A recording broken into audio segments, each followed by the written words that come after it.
111 সরকার আমরা দেখলাম যে তিনি একই সঙ্গে রাষ্ট্রপতি বা রাষ্ট্রপ্রধান এবং সরকার প্রধান ছিলেন। সেই একটি পদ অর্থাৎ সরকার প্রধানের পদ থেকে প্রধান উপদেষ্টার পদ থেকে তিনি দায়িত্ব ছেড়ে দেন এবং আপনার ফখরুদ্দিন সাহেব তাকে আপনার এই দায়িত্ব প্রদান করা হয়।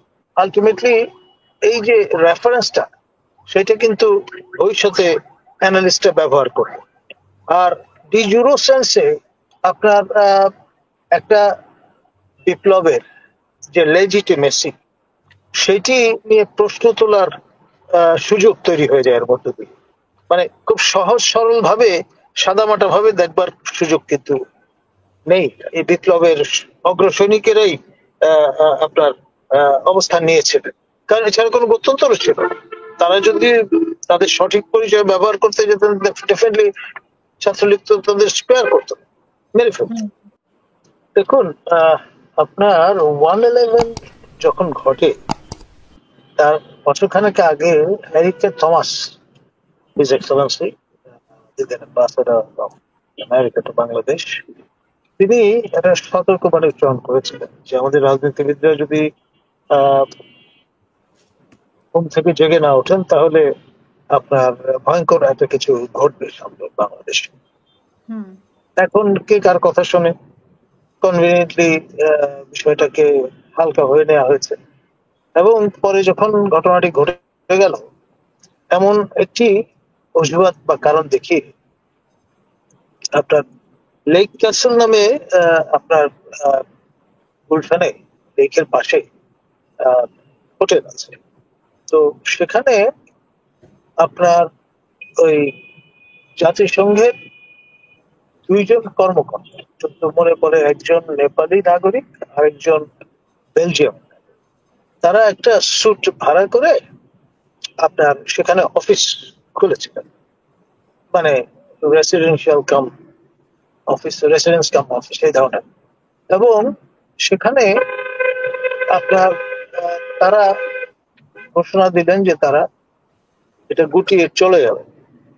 এখন দুইজন ব্যক্তি যারা এক ধরনের প্রতিনিধিত্ব করছেন কিন্তু ভিন্ন মিশনে এসছেন, তারা অফিস গুটিয়ে চলে যাচ্ছেন, এইটাকে উপস্থাপন করা হলো যে জাতিসংঘ বাংলাদেশ থেকে উইথড্র করে চলে যাচ্ছে।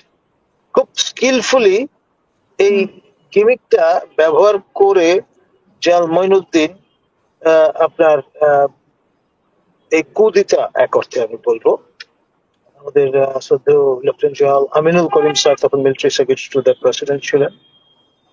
আমাদের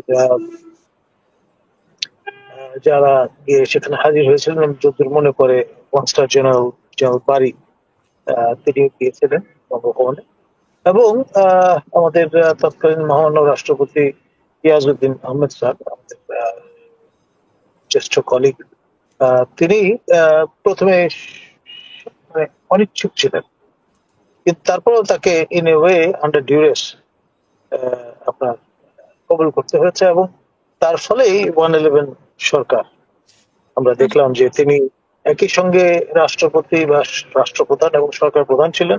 সেই একটি পদ অর্থাৎ সরকার প্রধানের পদ থেকে প্রধান উপদেষ্টার পদ থেকে তিনি দায়িত্ব ছেড়ে দেন এবং আপনার ফখরুদ্দিন সাহেব তাকে আপনার এই দায়িত্ব প্রদান করা হয়।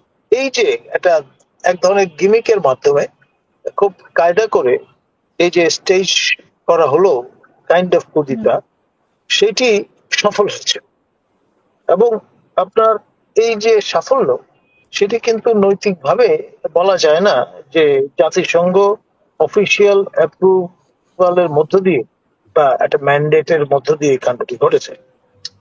আর এখন যে কথাটি মৌকা সাহেব বলছেন, ইন এ ওয়ে তার ভূমিকা একটা বিশেষ আপনার লেভেলের অধীনে, এবং তিনি যেটি বলবার চেষ্টা করছেন সেটি এক ধরনের মোরাল দায় কিন্তু চলে আসে এবং সেটা বর্তমান রেজিমের যারা বিরোধী তারা ডেফিনেটলি স্কিলফুলি ব্যবহার করবেন আপনার প্রয়োজনে। এবং আপনার আলটিমেটলি এই যে রেফারেন্সটা সেটা কিন্তু ভবিষ্যতে অ্যানালিস্টরা ব্যবহার করবে।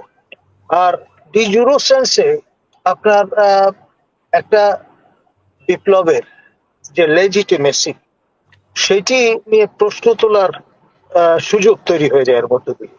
মানে খুব সহজ সরল ভাবে সাদামাটা ভাবে দেখবার সুযোগ কিন্তু নেই। সেই জন্য পক্ষে বিপক্ষে যে ডিসকোর্স সেগুলো গঠিত হওয়া ভালো এবং আপনার যৌক্তিক একটা আপনার ডিবেট হতে পারে এই বিষয়গুলো নিয়ে। ধন্যবাদ। আমি আরেকটা, আমরা এই যে নতুন সংগঠন যারা যখন সমন্বয়ক ছিল, এখন তো তারা সমন্বয়ক বলছে যে সমন্বয়ক বলে কিছু নেই, তো তাদেরকেই তো আমরা জানতাম যে তারা হিজবুত তাহরির, অনেকে আমরা এভাবেই শুনেছি 7ই আগস্টের মানে 5ই আগস্টের পরে। দেখুন, প্রচারণা তো নানান রকমের হচ্ছে, ক্যামোফ্লাজ এটা একটা বিষয়, তারপরে ইমপারসোনেশন, যেমন ছাত্রলীগের সংগঠনে নানান পদবি নিয়ে এই বিপ্লবের অগ্রসৈনিকেরাই আপনার অবস্থান নিয়েছিলেন, কারণ এছাড়া কোনো গত্যন্তর ছিল না। তারা যদি তাদের সঠিক পরিচয় ব্যবহার করতে যেতেন, ডেফিনেটলি ছাত্রলীগ তো তাদের স্পেয়ার করতো, মেরে ফেলত। তো ফলে অনেক সময় এই ধরনের ক্যামোফ্লাজের প্রয়োজন পড়ে। রণনীতি এবং রণকৌশল বলে একটা বিষয় আছে, আমার আউট, মানে যুদ্ধ এবং ভালোবাসার ক্ষেত্রে আপনার যে কোনো পথ আপনি অবলম্বন করতে পারবেন নৈতিকভাবে, সেটাকে আপনার কেউ দোষের বলে মনে করেন।